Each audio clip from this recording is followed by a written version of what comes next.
ধর্মীয় ভাবগাম্ভীর্য ও মানুষের ব্যাপক অংশগ্রহণের মধ্য দিয়ে যশোরে শেষ হলো ৩ দিনের তাফসিরুল কোরআন মাহফিল। আদ্দিন ফাউন্ডেশন আয়োজিত ও আকিজ শিল্প গোষ্ঠী সৌজন্যে সদর উপজেলার পুলের হাটে আদ্দিন সকিনা মেডিকেল কলেজ প্রাঙ্গণে আয়োজিত মাহফিলে ইসলামী বক্তাদের আলোচনা শুনতে প্রতিদিনই ধর্মপ্রাণ মুসল্লিদের ঢল নামে। শেষ দিনে প্রধান বক্তা ছিলেন মিজানুর রহমান আজহারি। আরও বক্তব্য রাখেন শায়েখ আহমদুল্লাহ। যশোর থেকে তামান্না ফারজানার পাঠানো রিপোর্ট জানাচ্ছেন পরাগারমান। দুপুর থেকেই খুলনা বিভাগ সহ দেশের বিভিন্ন জেলা থেকে আগত দর্শক শ্রোতাদের ভিড় বাড়তে থাকে মাহফিল প্রাঙ্গণে। এশার নামাজের পর বক্তব্য রাখেন মিজানুর রহমান আজহারি। জনসংখ্যাকে ট্রান্সফর্ম করে জনশক্তি দিয়ে আমরা যেন আগামীর বাংলাদেশ, স্বাধীন বাংলাদেশ 2.0 কে গড়ে তুলি। দেশের আসল পরিচয় কি? ইসলাম দিয়ে আমাদের সংসদ ভবন চলুক, আমরা চাই কি চাই না? বঙ্গভবনে লা ইলাহা ইল্লাল্লাহর পতাকা উড়ুক, আমরা চাই কি চাই না? শায়েখ আব্দুল্লাহ কোরআনের আলোকে জীবন গঠনের তাগিদ দেন।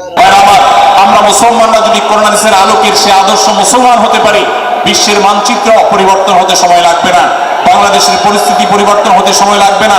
তবে সবকিছুর আগে আমাদেরকে বদলাতে হবে, আমাদেরকে মুসলমান হতে হবে, কোরআন এবং হাদিসের বাস্তব অনুসারী হতে হবে। প্রকৃত কোরআন হাদিসের অনুসারী হতে পারলে ইনশাআল্লাহ ইসলামের জয় হবে, কোরআন হাদিসের বিজয় হবে। এ সময় আগামী মার্চ মাস থেকে খুলনা বিভাগের আদ্দিন সকিনা মেডিকেল কলেজ হাসপাতাল ও খুলনা আদ্দিন আকিজ মেডিকেল কলেজ হাসপাতালের জন্য সম্পূর্ণ বিনামূল্যে এয়ার অ্যাম্বুলেন্স চালু হবে বলে জানান ফাউন্ডেশনের নির্বাহী পরিচালক ডাক্তার শেখ মহিউদ্দিন। আদ্দিন আগামী মার্চ মাস থেকে সম্পূর্ণ বিনামূল্যে এয়ার অ্যাম্বুলেন্স সার্ভিস চালু করতেছে। মাহফিলে অন্যান্যের মধ্যে উপস্থিত ছিলেন বিএনপির খুলনা বিভাগীয় ভারপ্রাপ্ত সাংগঠনিক সম্পাদক অনিন্দ্য ইসলাম অমিত। তিনি বলেন, ছাত্র জনতার গণ অভ্যুত্থানের কারণেই মুক্ত পরিবেশে এই বিশাল মাহফিল আয়োজন সম্ভব হয়েছে।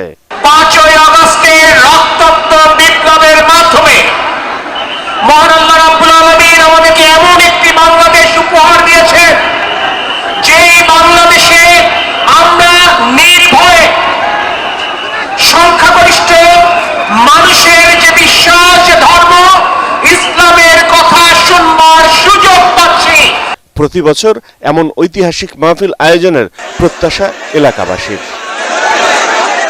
Bureau report, ATN Bangla.